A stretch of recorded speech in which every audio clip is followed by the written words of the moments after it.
আসসালামু আলাইকুম। প্রিয় শিক্ষার্থীরা, তোমাদেরকে শুভেচ্ছা জানাচ্ছি। প্রাণীবিজ্ঞানের 11তম অধ্যায় জিনতত্ত্ব এবং বিবর্তন।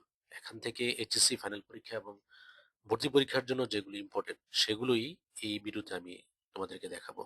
আশা করি তোমরা ভিডিওতে মনোযোগ দেবে এবং ভিডিওটা যদি ভালো লাগে লাইক, কমেন্ট এবং শেয়ার করবে।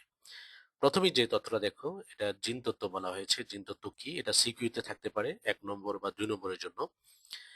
জীববিজ্ঞানের যে শাখায়, তার মানে জিনতত্ত্ব একটা জীববিজ্ঞানের একটা শাখা, যেখানে জিনের গঠন, কাজ এবং বংশ পরম্পরায় সঞ্চারণের ধরন এবং ফলাফল নিয়ে আলোচনা করে। সেটাকে বলা হয় জিনতত্ত্ব, আর ইংরেজিতে বলা হয় জেনেটিক্স। আর এই জেনেটিক্স শব্দটি প্রথম ব্যবহার করেন উইলিয়াম বেটসন। এটা ইম্পর্টেন্ট একটা তথ্য এমসিকিউর জন্য। উইলিয়াম বেটসন প্রথম জেনেটিক্স শব্দটি ব্যবহার করেন। আধুনিক জিনতত্ত্বের জনক বলা হয় গ্রেগর জোহান মেন্ডেল। হ্যাঁ, জন্ম 1822 সালে অস্ট্রিয়ায়। মেন্ডেল 34 প্রকার মটরশুঁটি, মটরশুঁটির বৈজ্ঞানিক নাম পাইজাম স্যাটাইভাম, উদ্ভিদ নিয়ে গবেষণা করেন। মনে রাখতে হবে 34 প্রকার মটরশুঁটি, আর মটরশুঁটির বৈজ্ঞানিক নাম হলো পাইজাম স্যাটাইভাম। মেন্ডেলের ফলাফল পুনঃ আবিষ্কার করেন তিনজন বিজ্ঞানী। তারা হলেন Hugo the Vries, curl Correns এবং এরিচ টেসমার্ক। তারা এই মেন্ডেলের ফলাফলটা পুনঃ আবিষ্কার করেন। এবার আসবো ফ্যাক্টর বা জিন কি। এটাও তোমাদের সিকিউতে থাকতে পারে। জীবের বৈশিষ্ট্য নিয়ন্ত্রণের একককে আমরা জানি জিন বলা হয়। কিন্তু আধুনিক ধারণা মতে জিন কি?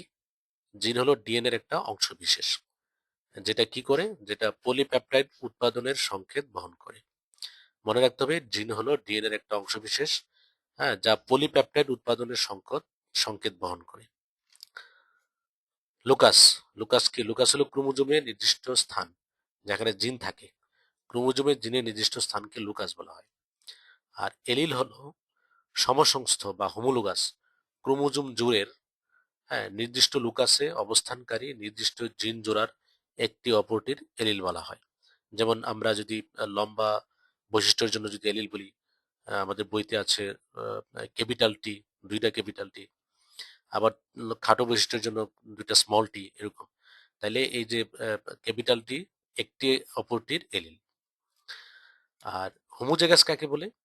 কোন জীবের নির্দিষ্ট বৈশিষ্ট্য নিয়ন্ত্রণকারী এলিল দুটি সমপ্রকৃতির হলে তাকে হোমোজাইগাস বলে। যেমন লম্বা বৈশিষ্ট্যের জন্য আমরা লিখেছিলাম দুটা ক্যাপিটাল টি। তাহলে দুটি ক্যাপিটাল টি একটি আরেকটির এলিল, এবং এটা হোমোজাইগাস এলিল যেহেতু দুইটা সমপ্রকৃতির। আর হেটেরোজাইগাস হলো কোন জীবের নির্দিষ্ট বৈশিষ্ট্য নিয়ন্ত্রণকারী এলিল দুটি অসম প্রকৃতির হলে তাকে হেটেরোজাইগাস বলে। যেমন একটা ক্যাপিটাল টি আর একটা স্মল টি পরস্পরের কি হেটেরোজাইগাস, এবং দুইটা এলিল এবং দুইটাই অসম প্রকৃতির, এজন্য তারা কি হেটেরোজাইগাস। এবার আসি প্রকট বৈশিষ্ট্য ও প্রচ্ছন্ন বৈশিষ্ট্য। তোমাদের এগুলো সিকিউতে থাকবে। এখানে যে সংজ্ঞাগুলো, এগুলো সিকিউতে থাকার সম্ভাবনা খুব বেশি। প্রকট বৈশিষ্ট্য হলো যে একজোড়া বিপরীত বৈশিষ্ট্য সম্পন্ন হোমোজাইগাস জীবে সংকরণ ঘটলে F1 জনুতে সৃষ্ট হেটেরোজাইগাস জীবের যে বৈশিষ্ট্য প্রকাশ পায়। অর্থাৎ দুইটা বিপরীত বৈশিষ্ট্য সম্পন্ন জীবের মধ্যে যদি সংকরণ ঘটায়, তাহলে F1 জেনারেশনে হেটেরোজাইগাস জীবের যে বৈশিষ্ট্যটা প্রকাশ পায় সেটা হলো প্রকট বৈশিষ্ট্য, আর যে বৈশিষ্ট্যটা অপ্রকাশিত থাকে অর্থাৎ প্রকাশ পায় না সেটা হলো প্রচ্ছন্ন বৈশিষ্ট্য। তারপর আসবো জিনোটাইপ। কোন জীবের লক্ষণ নিয়ন্ত্রণকারী জিন যুগলের গঠনকে জিনোটাইপ বলে। অর্থাৎ জীবের লক্ষণ নিয়ন্ত্রণকারী জিন যুগলের গঠনকে বলবো আমরা জিনোটাইপ। যেমন একটু আগে বলেছিলাম যে লম্বা বৈশিষ্ট্য নিয়ন্ত্রণকারী দুইটা এলিল ক্যাপিটাল টি, তাহলে এগুলো হলো জিন যুগল, আর এদেরকে লম্বা বৈশিষ্ট্য ক্যাপিটাল টি দিয়ে আমরা বোঝাবো এটা লম্বা বৈশিষ্ট্য। তো এই লম্বা বৈশিষ্ট্যকে বলবো আমরা ফিনোটাইপ, আর এই যে ক্যাপিটাল টি এগুলোকে বলবো আমরা জিন যুগল। জিন যুগলের গঠন। তাহলে আমরা জিন যুগলের গঠনকে বলবো আমরা জিনোটাইপ। আর জিনোটাইপ দ্বারা যেই বৈশিষ্ট্যটা প্রকাশ করা হয়, অর্থাৎ যে জীবের যে বাহ্যিক লক্ষণ, জিনোটাইপ দ্বারা যে নিয়ন্ত্রিত জীবের যে বাহ্যিক লক্ষণ সেটাকে বলবো আমরা ফিনোটাইপ। যেমন জীবের আকার, আকৃতি, বর্ণ, লম্বা, খাটো, এগুলোকে বলবো আমরা ফিনোটাইপ। মনোহাইব্রিড ক্রস, জীবের একজোড়া বিপরীত বৈশিষ্ট্যের উপর দৃষ্টি রেখে যে সংকরণ বা ক্রস ঘটানো হয়, অর্থাৎ একজোড়া বিপরীত বৈশিষ্ট্যের মধ্যে যে ক্রস সেটাই বলবো আমরা মনোহাইব্রিড ক্রস। আর দ্বিসংকর বা ডাইহাইব্রিড ক্রস হলো দুই জোড়া বিপরীত বৈশিষ্ট্যের উপর দৃষ্টি রেখে যে ক্রস করা হয় সেটাকে বলবো আমরা ডাইহাইব্রিড ক্রস। যেমন মনোহাইব্রিড ক্রস, যেমন মেন্ডেলের প্রথম সূত্রের ক্ষেত্রে লম্বা এবং খাটোর মধ্যে যে ক্রসটা, হ্যাঁ, এটা হলো এক জোড়া বিপরীত বৈশিষ্ট্যের মধ্যে ক্রস। আর দ্বিসংকর বা ডাইহাইব্রিড ক্রসের মধ্যে যেমন গোলাকার হলুদের সাথে কুঞ্চিত সবুজ, গোলাকার হলুদ বীজের সাথে কুঞ্চিত সবুজ বীজের যে ক্রস, এটা হলো দুই জোড়া। এই দুই জোড়া আহ, বিপরীত বৈশিষ্ট্যের মধ্যে যে ক্রস, সেটাকে বলবো আমরা ডাই হাইব্রিড ক্রস। এবার আসি টেস্ট ক্রস। টেস্ট ক্রস হলো যে F1 or F2 জনুর বংশধরগুলো হোমোজাইগাস না হেটেরোজাইগাস তা জানার জন্য সেগুলোকে মাতৃবংশের প্রচ্ছন্ন লক্ষণ বিশিষ্ট জীবের সাথে সংকরায়ন বা ক্রসকে বলা হয় টেস্ট ক্রস। অর্থাৎ F1 বা F2 জনুর বংশধরগুলোকে প্রচ্ছন্ন মাতৃবংশের প্রচ্ছন্ন লক্ষণ বিশিষ্ট জীবের সাথে ক্রস করা। মনে রাখতে হবে F1 কে কার সাথে ক্রস করা? প্রচ্ছন্ন লক্ষণ বিশিষ্ট মাতৃবংশের সাথে ক্রস করাকে বলা হয় টেস্ট ক্রস। আর ব্যাক ক্রস হলো যে F1টাকে তুমি মাতৃ বা পিতৃবংশীয় যে কোনো একটা সদস্যের সঙ্গে ক্রস করা, সেটাকে বলবো আমরা ব্যাক ক্রস।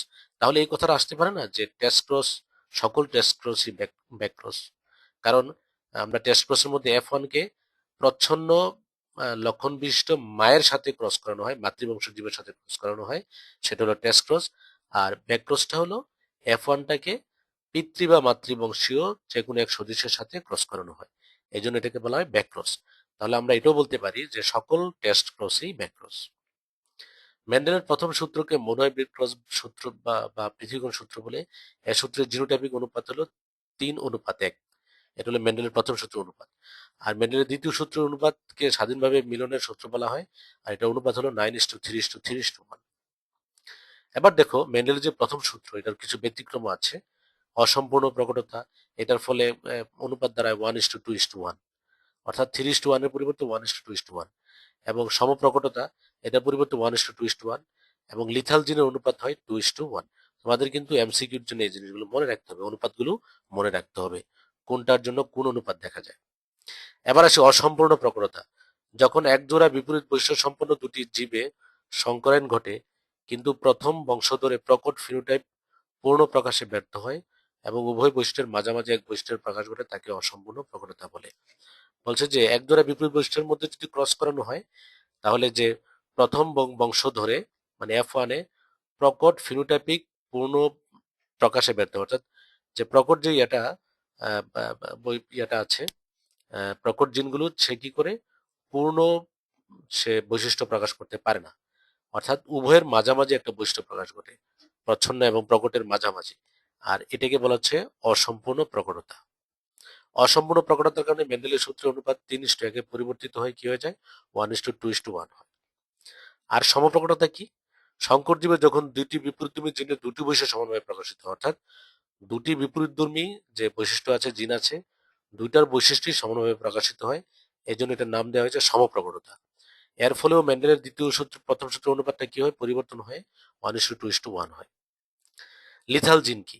এটা তোমাদের সংজ্ঞা হিসেবে থাকে, যেসব জিন হোমোজাইগাস অবস্থায় উপস্থিত থাকলে সংশ্লিষ্ট জীবের মৃত্যু ঘটে, সেসব জিনকে লিথাল জিন বলে। মনে রাখতে হবে হোমোজাইগাস অবস্থায় উপস্থিত থাকলে কি হবে, সেটা সেটা জীবের মৃত্যু ঘটে, সেটাকে বলবো আমরা কি, সেটাকে বলবো লিথাল জিন। অর্থাৎ হোমোজাইগাস অবস্থায় জীবের মৃত্যু ঘটে। তারপর দেখো লিথাল জিন এক ধরনের কিন্তু মিউটেন্ট জিন, অর্থাৎ জিনের মধ্যে মিউটেশন ঘটেছে, এই জন্য এই জিনটাকে বলবো আমরা মিউটেন্ট জিন, যা প্রকট বা প্রচ্ছন্ন অবস্থায় থাকে। প্রকট লিথাল জিন হোমোজাইগাস বা হেটেরোজাইগাস অবস্থায় জীবের মৃত্যু ঘটায়, অর্থাৎ প্রকট লিথাল জিন হোমোজাইগাস বা হেটেরোজাইগাস অবস্থায় থাকলে জীবের মৃত্যু ঘটে। আর প্রচ্ছন্ন লিথাল জিন কেবল হোমোজাইগাস অবস্থায় থাকলেই জীবের মৃত্যু ঘটে। মনে রাখতে হবে যে প্রকট জিন হোমোজাইগাস বা হেটেরোজাইগাস অবস্থায় থাকলে মৃত্যু ঘটে, আর প্রচ্ছন্ন জিনের ক্ষেত্রে, প্রচ্ছন্ন লিথাল জিনের ক্ষেত্রে হোমোজাইগাস অবস্থায় কি হয়, জীবের মৃত্যু ঘটে। তারপরে আসো দেখো লিথাল জিনের প্রভাবে 3:1 এর পরিবর্তে 2:1 অনুপাত হয়, প্রকাশিত হয়। তার মানে মেন্ডেলের সূত্রে যে 3:1টা লিথাল জিনের কারণে সেটা কিসে পরিণত হয়, 2:1-এ প্রকাশিত হয়।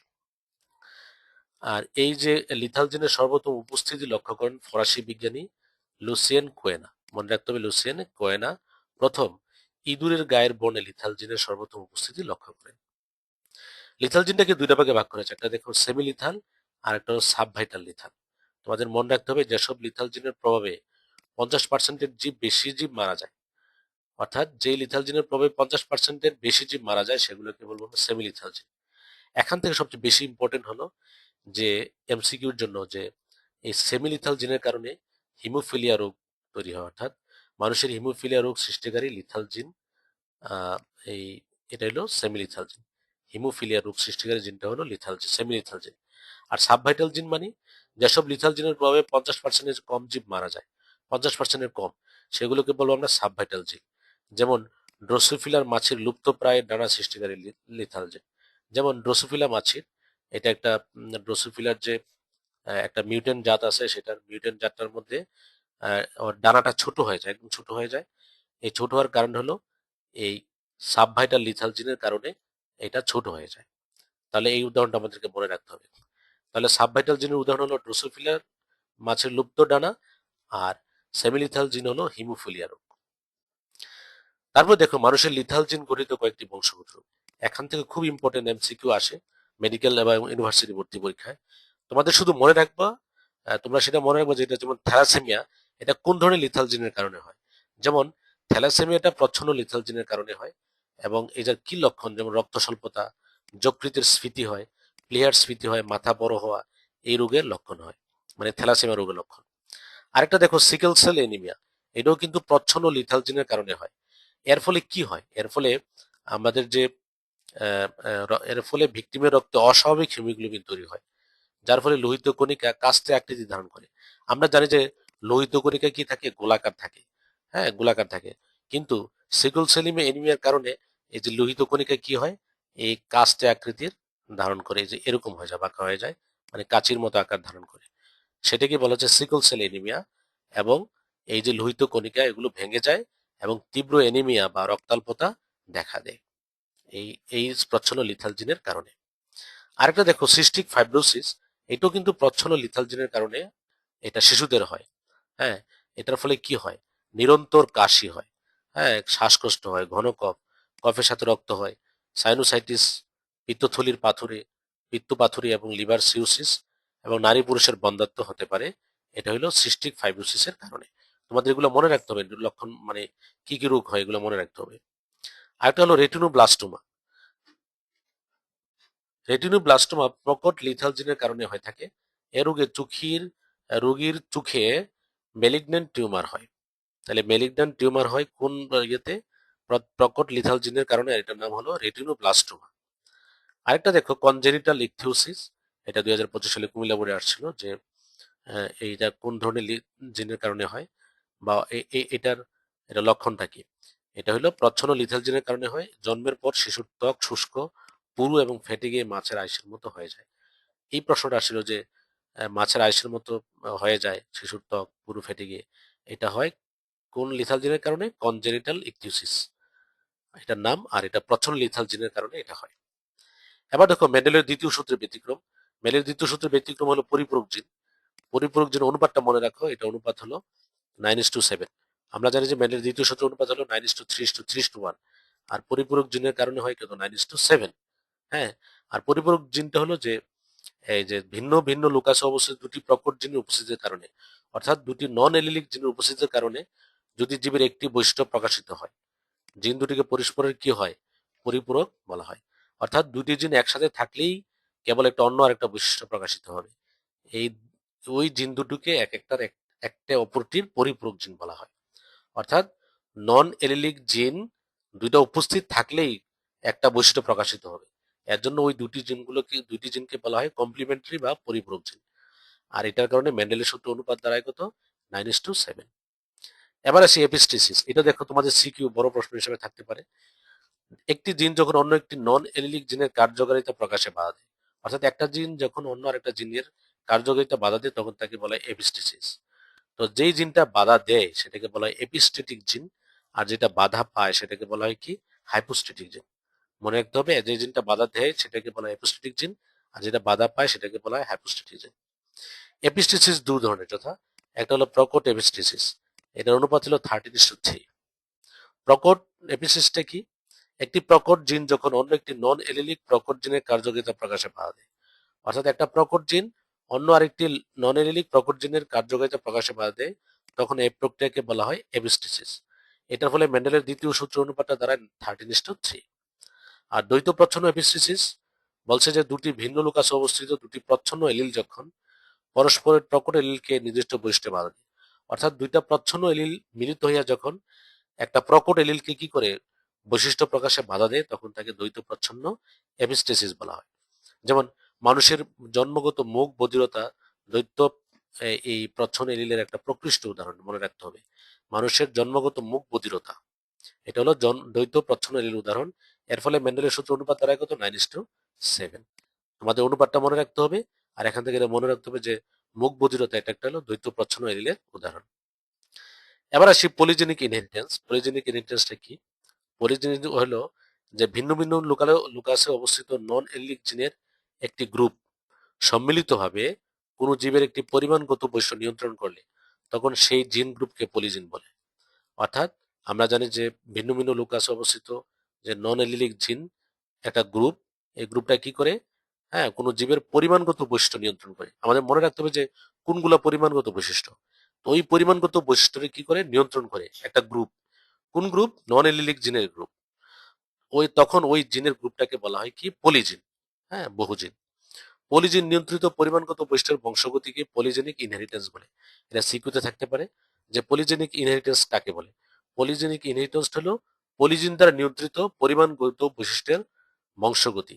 হুম, যেমন পরিমাণগত বৈশিষ্ট্যগুলো একটু খেয়াল করে, যেমন মানুষের উচ্চতা, এটার পরিমাণ করা হয়। গায়ের রং, ওজন, বুদ্ধিমত্তা, ভুট্টা বা গমের দানার রং, এগুলো হলো পরিমাণগত বৈশিষ্ট্য। তাহলে এই যে বৈশিষ্ট্যগুলো এগুলা নিয়ন্ত্রণ করে পলিজিন। একটা গ্রুপ একটা বৈশিষ্ট্যকে নিয়ন্ত্রণ করে। পলিজিনের অস্বাভাবিকতার কারণে সৃষ্টি হয় অটিজম, ক্যান্সার এবং কি ডায়াবেটিস। মনে রাখতে হবে যে পলিজিনের কারণে কি কি রোগ হয়? অটিজম হয়, ক্যান্সার হয় এবং ডায়াবেটিস হয়। এবার আসি সেক্স ক্রোমোজোম কাকে বলে। যে ক্রোমোজোমের মাধ্যমে জীবের লিঙ্গ নির্ধারিত হয় তাকে বলা হয় সেক্স ক্রোমোজোম। সেক্স ক্রোমোজোম সাধারণত এক্স, ওয়াই এবং ও দ্বারা প্রকাশ করা হয়। মনে রাখতে হবে যে পুরুষের ক্ষেত্রে এক্স ওয়াই, স্ত্রীর ক্ষেত্রে এক্স এক্স, এরকম। তাহলে যে ক্রোমোজোম দ্বারা কি করা হয়? জীবের লিঙ্গ নির্ধারণ করা হয়। এবার আসি হোমোগ্যামেট কাকে বলে। দেখো, নারী সদস্যে যেসব গ্যামেট সৃষ্টি হয় তাতে শুধু এক্স ক্রোমোজোম থাকে। এ কারণে নারীকে হোমোগ্যামেটিক সেক্স এবং এসব গ্যামেটকে হোমোগ্যামেট বলা হয়। যেমন নারীর ক্ষেত্রে আমরা জানি যে দুটি এক্স, এই জন্য এই দুটি এক্স কে আমরা কি বলি? যেহেতু একই রকম, হ্যাঁ, তখন এই নারীকে বলা হয় হোমোগ্যামেটিক সেক্স, আর এসব গ্যামেটকে বলা হয় হোমোগ্যামেট। আর পুরুষের ক্ষেত্রে দুটি গ্যামেট সৃষ্টি হয়, একটা হলো এক্স আর একটা কি? ওয়াই। হ্যাঁ, তাহলে পুরুষ সদস্যের গ্যামেট সৃষ্টি হয় তাতে এক্স এবং ওয়াই ক্রোমোজোম থাকে। এ কারণে পুরুষকে হেটারোগ্যামেটিক সেক্স বলা হয়। হুম, আর এসব গ্যামেটকে বলা হয় হেটারোগ্যামেট। এটা হোমোগ্যামেট হবে না, এটা হবে হেটারোগ্যামেট, হোমোগ্যামেট হবে না। এবার আসলে লিঙ্গ নির্ধারণ পদ্ধতি। লিঙ্গ নির্ধারণ দুইটা পদ্ধতি আছে, একটা হলো এক্স এক্স এক্স ওয়াই, আর একটা হচ্ছে এক্স এক্স এক্স নট বা এক্স ও। এখন পরীক্ষাতে কি আসবে? পরীক্ষাতে কিন্তু এমসিকিউতে যদি আসে এই উদাহরণগুলো আসবে। যেমন এক্স এক্স এক্স ওয়াই পদ্ধতি কোথায় দেখা যায়? যেমন মানুষের ক্ষেত্রে এক্স এক্স এক্স ওয়াই পদ্ধতি দেখা যায়, ড্রোসোফিলার ক্ষেত্রে, বিভিন্ন ধরনের পতঙ্গের ক্ষেত্রে দেখা যায়, গাঁজা, গাঁজা একটা উদ্ভিদের নাম, তারপর তেলাকুচা, এইসব উদ্ভিদে এক্স এক্স এক্স ওয়াই পদ্ধতি দেখা যায়। আর এক্স এক্স এক্স ও পদ্ধতি দেখা যায় ফড়িং, হ্যাঁ, ছারপোকা এবং ডাইস্কোরা নামে একটা উদ্ভিদ। এই উদ্ভিদের মধ্যে কি এক্স এক্স এক্স ও পদ্ধতি দেখা যায়, অর্থাৎ এই পদ্ধতিতে সেক্স নির্ধারণ হয়। এবার আসবো sex link disorder. Sex chromosome নিয়ন্ত্রিত বৈশিষ্ট্যকে সেক্স লিঙ্কড বৈশিষ্ট্য বলে। আমরা জানি যে সেক্স ক্রোমোজোম এক্স এবং ওয়াই এসব দিয়ে নিয়ন্ত্রিত যে বৈশিষ্ট্য, সেই বৈশিষ্ট্যকে বলে সেক্স লিঙ্কড বৈশিষ্ট্য। মানুষের যেসব জিন নিয়ন্ত্রিত বংশগতি রোগ সেক্স ক্রোমোজোমের মাধ্যমে বংশ পরম্পরায় সঞ্চারিত হয় তাদেরকে সেক্স লিঙ্ক ডিসঅর্ডার বলা হয়। অর্থাৎ মানুষের কিছু জিন নিয়ন্ত্রিত বংশগতি রোগ আছে যেগুলো সেক্স ক্রোমোজোম দ্বারা কি হয়? এক বংশ থেকে আরেক বংশে সঞ্চারিত হয়।